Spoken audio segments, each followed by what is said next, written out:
sir. My name is Yumiko Anya. I am from University of Perpetual Health System Delta Calamba Campus, and I will be your student nurse for today. So sir, before we start to the actual assessment, may I know first your name, your age, and the date of birth.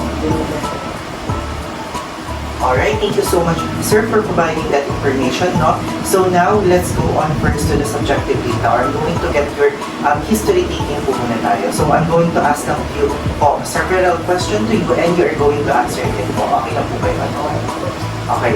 So sir, ask ko lang po for the current symptoms po. Meron po ba tayong difficulty nararamdaman po sa paghinga natin? Okay. How about chest pain po or pananakit po ng chest natin? How about cough? Meron po ba? Persistent cough po, wala? Wala naman. How about prior respiratory problem po? Meron po ba tayo? How about previous thoracic surgery po? Biopsy. How about allergy po? Meron po ba tayong allergies? Wala rin po. Meron po ba tayong treatment na ginagamit po sa allergy natin or medications po na iniinom?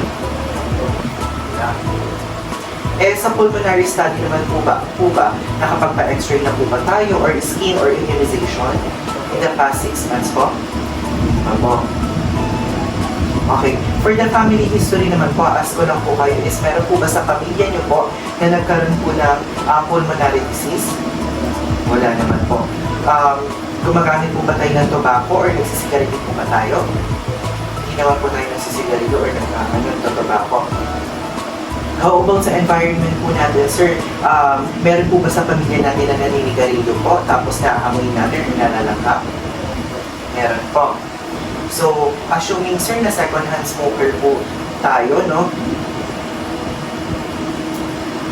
So, stress po ba tayo minsan? Now, sir, I'm going to explain to you the procedure na gagawin po natin. So, I'll be explaining to you, sir, the procedure. So, I'll be assessing po yung thorax po natin, particularly in the posterior part of the thorax po. And I'm going to inspect as well or assess as well yung lungs po natin. And for this assessment po, I'll be needing to inspect, palpate, percussions, and auscultate po. Breathing sounds. Is that okay with you, sir? Ayan, so thank you so much, sir, no? So rest assured, sir, that all of the information that I will be noting and documented will be completely confidential between me and the attending physician. Is that alright, sir? So, sir, I'll be closing the curtain to provide privacy to you, no? And I'm going to do a hand hygiene to perform an infectious control.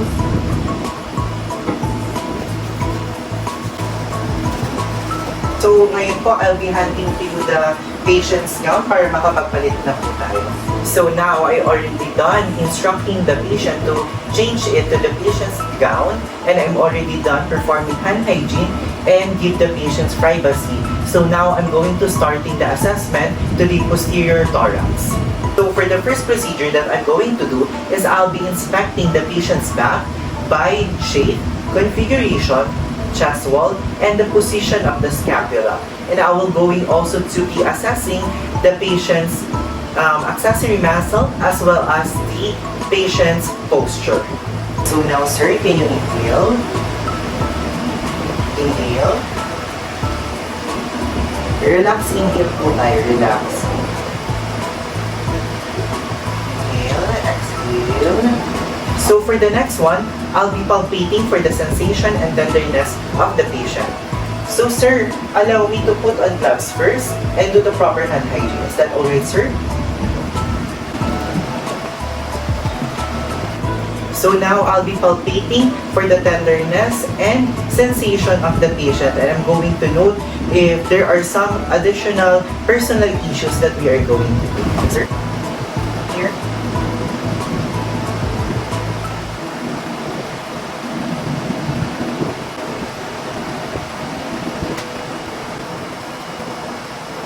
Sir. So sir, can you read po? Can you read mo, sir?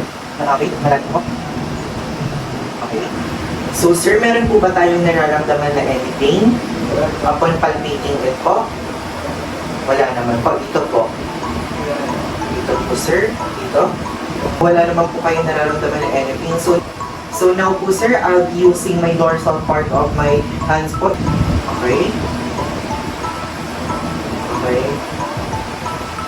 So, as for the scapula naman po, nakita ko naman po kanina upon inspecting it po na symmetrical naman po siya. And in the posterior back naman po, sir, I haven't seen any signs of kyphosis or any scoliosis or any misalignment po ng ating spinal cord, which is a good thing po, sir.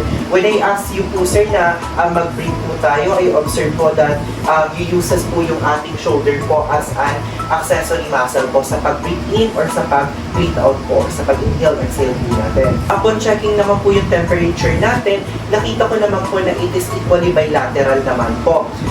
Sinabi ko rin po sa inyo na kung meron po bang masakit, and yung pinalpate ko naman po yun, I observe it that you don't have feel any tenderness, I haven't seen any muscle soreness naman po.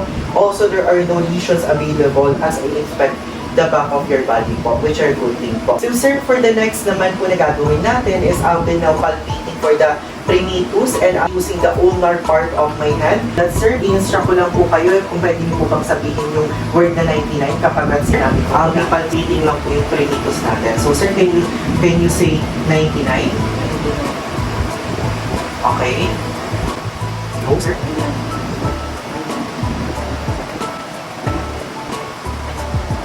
So, as I palpate po yung ating primitus po, I have observed na symmetric naman po siya and feel the vibration po when I instructed you to say 99 po, sir. For the next procedure of this assessment, I'll be now percussing the patient's intercostal spaces.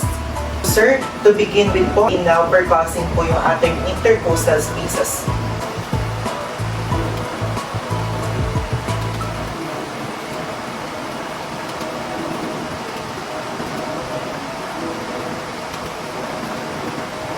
I have observed the resonance, dullness, and the flatness when I percuss the patient.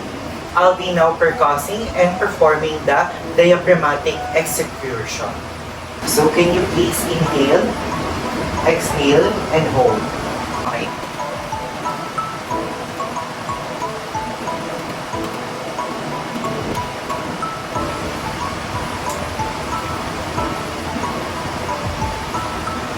Inhale, hold.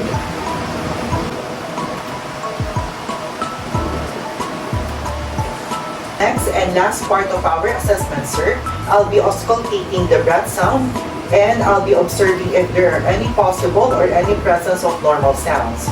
I'll be instructing you to inhale, exhale. Inhale. Exhale. Inhale. Exhale. Inhale.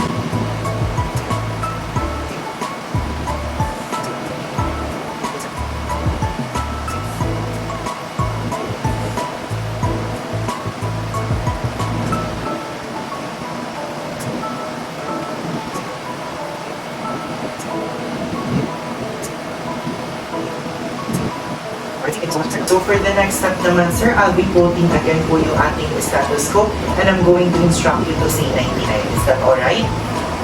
Okay. Sir, insert 99. Okay. Okay. Okay.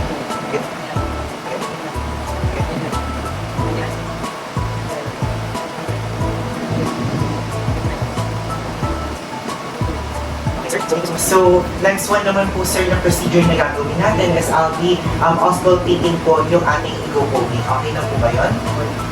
Okay, so I'll be instructing you to say letter E po, okay? Okay.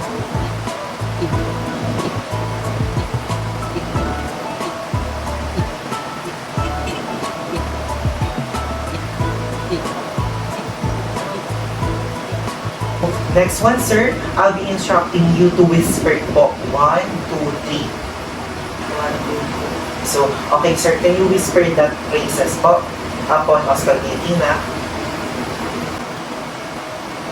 Okay, whisper tayo. Ano naman ba?